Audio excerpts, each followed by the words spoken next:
Hello everyone. Thank you again for joining me as we will summarize today lesson number 2. Did you ever wonder what Jesus did in 24 hours? Well, that's the title of the lesson. A day in the ministry of Jesus. The main Bible verse is taken from Mark chapter 1 verse 17. Then Jesus said to them, "Follow me, and I will make you become fishers of men." I found this verse amazing because I learned that the invitation is personal. Jesus is asking me, you come follow me. And if I decide to follow him, Jesus says, I will make you become. He who makes us is Christ. The talents we have been given by him to us. So it tells me that I should never forget who is making me to become a fisher of men. On Sunday we read Mark chapter 1 verses 16 to 20. I like to read the whole chapter because then it gives me a fuller picture of what we will study this week. The title, Follow Me. What comes to mind when you hear the words follow me? Does it mean come beside me? Does it mean go before me? Actually, follow me means come after me. Not to the right, not to the left, but actually follow my footsteps. And the only way I can follow the footsteps of Christ is by keeping my eyes on him. Verses 16 to 20 are amazing. First, Jesus finds Simon and Andrew, 2 brothers, and they're fishermen, casting a net into the sea. They're active, they're doing something, they're exercising their profession. And Jesus says, come, follow me. And remember, Mark's style of writing, he uses the word immediately.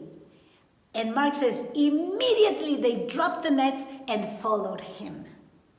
Then Jesus meets James and John, 2 brothers, who were mending the nets. And again, the invitation is that, come after me. And James and John immediately drop everything and they go. What are the lessons that we can find in this story? Is that when Jesus calls, he makes a personal call. Although Jesus is inviting me to follow him and to come after him, you decide whether you will follow or not. I decide whether I want to follow after him or not. I also found interesting the fact that Jesus brings these fishermen and he will use the talent they have. You see, the church needs Simons and Andrews that cast the nets to bring in new fish into the church.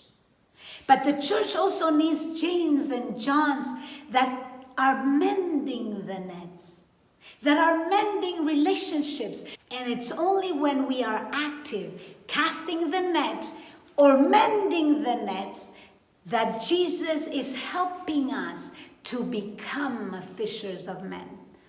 I will never become a fisher of men if I just come to church once a week, sit, listen, and leave the church. Jesus can make me a fisher of men when I get involved in the mission of teaching and preaching the Word of God. On Monday, we read Mark chapter 1, verses 21 to 28. And the title is An Unforgettable Worship Service. Jesus had called Simon and Andrew, John and James, and the next stop they do is go to church. And I found that quite interesting. Jesus actually brings them into the church to teach them how to become fishers of men. I know sometimes church is not the best place to go. People are not very nice. some people are hypocrites, some people are rude, some people are mean, and so on and so on. But Jesus says, you come follow me. And Jesus takes us to the church. And in the church, of all the places, there's a man that is possessed with devils. And Jesus is the answer for the demon-possessed man. Jesus delivers him. On Tuesday, we read Mark 1, 29 to 34. Jesus goes to the house of Peter. In Peter's house, his mother-in-law is sick. And they tell Jesus. And Jesus goes, takes her hand, and the fever is gone. The interesting lesson is that Jesus healed the mother-in-law in order that she can serve the church members. Whenever we are blessed, whenever God blesses us, it's not to keep it for ourselves.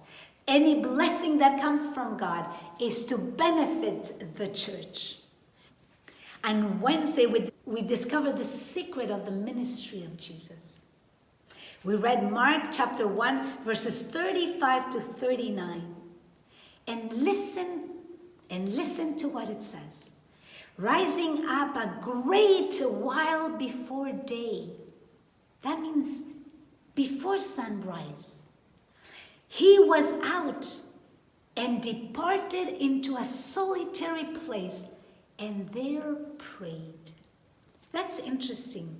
The first thing that Jesus did before he started his day of ministry, of work and healing, he took the time to be alone with God in prayer. If Jesus needed this time alone with God in prayer, who are we to skip prayer?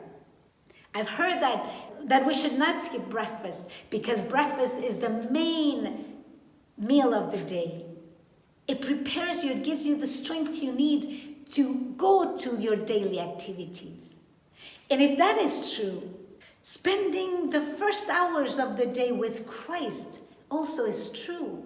If I want to have victory over sin, if I want to be like Jesus, to follow in his footsteps, I need to spend time with Jesus, learning from him. And Luke chapter 6 verse 12 said, he went out into a mountain to pray and continue all night in prayer to God. Why was Jesus so successful in his ministry? The Bible tells us the secret of his strength, the secret of his power, the secret of his success.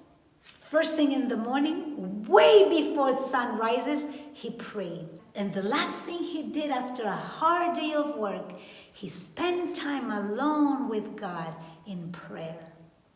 That is the secret. Spending time alone with Jesus in the morning and in the evening guarantees a successful spiritual life. And Thursday was a beautiful story found in Mark chapter 1, verses 40 to 45. It tells us the story of a leopard. You know, back then, a leopard was excluded from society. They had to live on their own, in isolation. And we know that as humans, we need the interaction of other human beings in our lives. Please read Mark chapter 1, verses 40 to 45. The leper says to Jesus, if you want, you can make me clean. And again, the heart of Jesus that's full of love, compassion, and sympathy for us human beings. Listen to what he says. Then Jesus, moved with compassion, touches the leopard. For the leper, the touch meant everything. Suddenly someone touches him and he realizes that he's a human being, that he has value, that someone cares for him. And after Jesus touches the leper, he says, I want to clean you. Be thou clean. And the leprosy disappears. Beautiful. A day in the ministry of Jesus was full of action, preaching, teaching, healing, touching, befriending, calling, inviting. But before he started his day, he prayed. And when he ended his day of work, I don't know about you, but Mark is teaching me a wonderful lesson. And he says, do you want to have a successful Christian walk with Jesus? Then you need to spend time with him in the morning and in the evening. Only then will we have victory over sin. Thank you for joining me, and I'll see you next time.